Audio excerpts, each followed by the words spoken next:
Hi. Do I call you Steve or Steven? I guess Stephen, and I'll tell you why. Uh, so when my book, The Perks of Being a Wallflower, was going to be published, I used to go by Steve, and I saw the name Steve Chbosky on the cover, and then I thought about it, and I thought I was named for my grandfather. He's Stephen, and he was a steel worker, and he didn't make it to ninth grade, and I was like, I want Pap's name to be on everything I ever do. So that's why. Please call me Stephen in honor of him. Very good. Awesome. Uh, well, it's great to talk to you again. I talked to you when Wonder came out, and we had a great conversation. I'll always Yes. remember it because I really, really connected with that movie. I think I told you I wanted all my girls to see it. Yeah. I wanted them to understand and get in the skin of somebody uh, different from themselves, Mhm. and I see that as a common thread. This is a very logical next step for you in this. Although you've probably done other steps in the meantime, I know how things come out in different orders. But I was really excited to see that you tackled this film Yeah. and that you Thank were you. kind of a natural for it.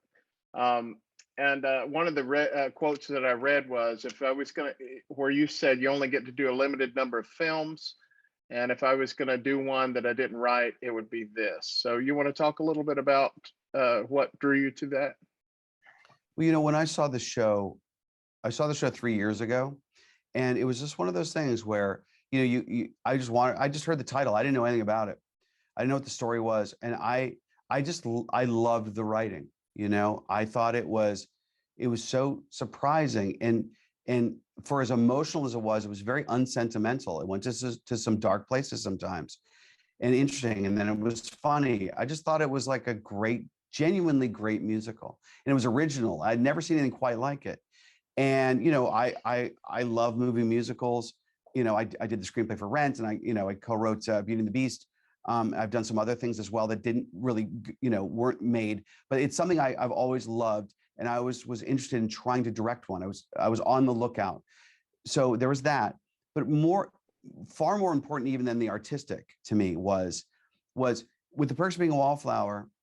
Um, you know, I can't even tell you how many letters I've received over the years from young people that were genuinely touched, their lives changed, sometimes saved because of this, because of their understanding or their relationship to this piece of art.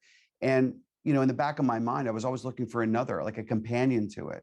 And Dear Evan Hansen felt like a very natural fit. I know because I've spoken to Ben Platt, I've spoken to Pascal Paul and Stephen Levinson, the screenwriter. They've received letters too. It's just that kind of a story that people find a lot of hope, comfort, and inspiration with. So I don't know. It felt like a natural fit, and I wanted to put something good into the world. Well, Stephen, I think that's what I've noticed about like we've talked about your movies, and you seem to get it. You seem to get the pain and anguish that goes into being an adolescent or even being a kid, not being comfortable in your own skin and all that. How do you get it and other people don't? Why do you think that is? I don't know why other people don't. I can't speak for them, but for me, I'd say I have a lot of empathy. I for whatever reason, I was raised to fundamentally respect all people and to try to understand their points of view of the world, whether I agreed with them or not. That was secondary. It's just if I can, so to me, respect and understanding, regardless of a person's age, color, it doesn't matter what it is, gender. If you can look somebody in the eye and respect them where they are coming from, then it's only going to lead to a richer life for both people involved. That's just a philosophy I was raised with, and that I still have today. One of my heroes, growing up in Pittsburgh, like I did, the greatest hero I had growing up there. And there's been many wonderful artists, like we all know Andy Warhol and Gene Kelly was from there, and Rob Marshall, the great film director. So many wonderful people. George Romero, he's not from there, but he made his movies there. My favorite Pittsburgh artist, not even August Wilson do I hold in such esteem. It's Mr. Rogers. And I cannot tell you the kinship that I feel with that great artist, to just simply respect people of all ages. And so that's the thing. Why other people don't feel it. Look, I give people a pass right now. People have been cooped up for like a year and a half. Yeah, it is a very volatile time. We see it in everything. Knives are out for everything all the time. People are divided about nearly everything, and so I'm just trying to do whatever small part I can do to help, unite folks and hopefully give them some comfort. Well, I'm glad you said that about Mr. Rogers. I was with his wife Joanne at the museum maybe a couple years ago when that movie came out. We did some interviews and all the set pieces, and it just I was emotional that day, and it really caught me off guard, because I grew up with him, and just all of what he poured into talking to kids instead of about kids. That's right. And Yes. and I think that's what you're doing too. You're talking to kids. You're not, this is not a, these are not for adults, here, let's try to understand kids. You're talking to kids and speaking to their pain, and trying to get everybody more compassionate. So yeah, I think that's a great little parallel and a great model, a mentor to pattern your work after too. Yes. Well, yeah. Well, that's very kind. Thank you. Um, in this movie, there are a wide array of characters that come from all different spectrums. Obviously Evan is the lead, but everyone else reacts to him in a different way. Who do you identify with the most in the movie? I'm somewhere in between Evan, and the parents, because when I made the Perks of Being a Wallflower, I didn't have children, and now I have two, and my anniversary is tomorrow, 11 years tomorrow. I'm so excited. Happy And anniversary. thank you. And so I think when I think about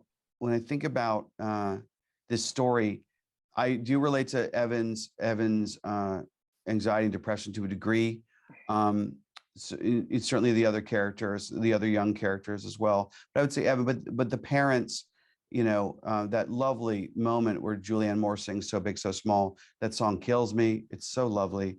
And what Amy Adams does with Cynthia, and that's such a complicated performance about grief. I relate to that. I also relate deeply to Larry, brilliantly played by Danny Pino. And the moment, like, here's this man that is all stoic and he's withdrawn because he feels like he has to be strong for his family, and it's making him emotionally remote. And when he breaks, oh my God, it's so powerful. So yeah, to me, it's Evan and the parents.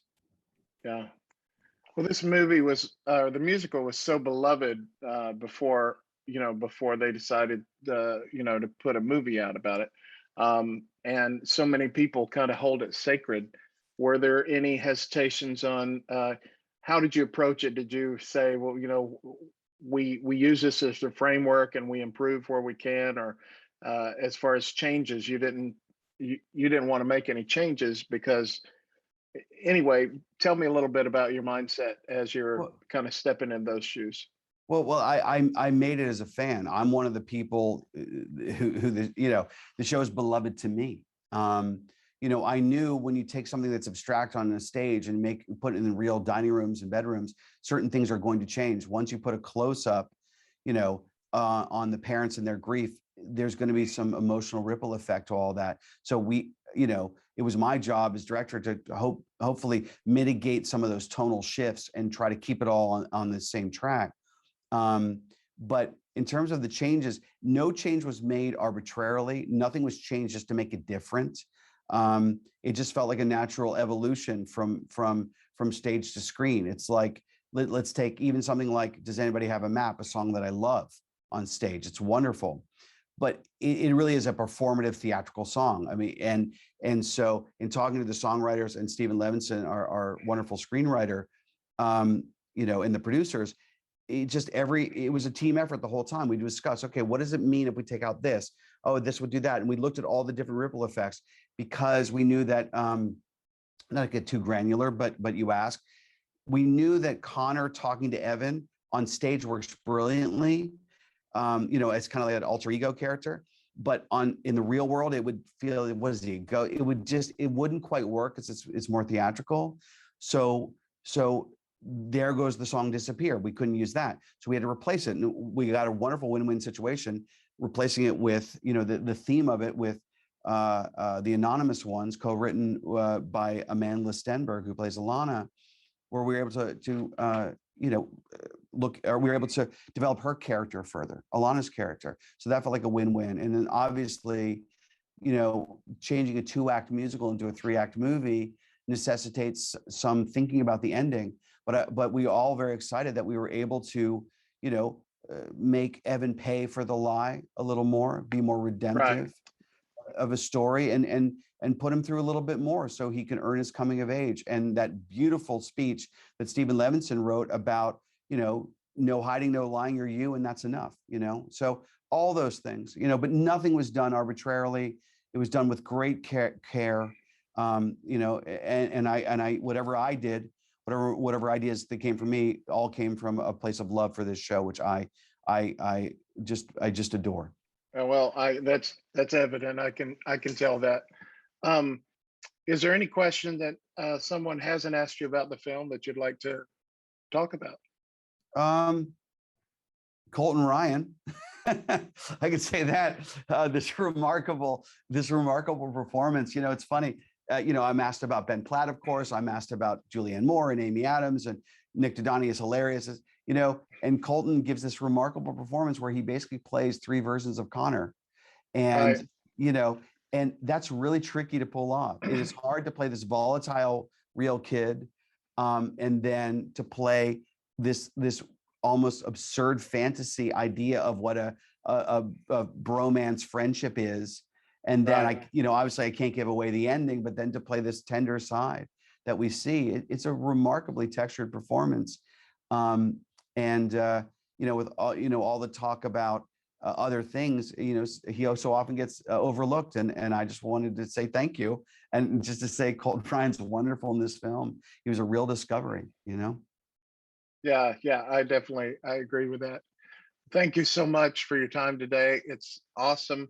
Last time we talked, I was like, I can't wait to talk to you again about your next project, and here we are. Here we are. So we'll talk on. Yeah, and I remember our conversation. I remember you. You're very, very lovely man. And whenever I make a movie, I want to talk to you. Okay, so just until the next one. All right. All right. That's what you said last time. I appreciate it. I'm glad you remember. God bless. I remember very much. Yes. Take care, sir. Have a great day. You too.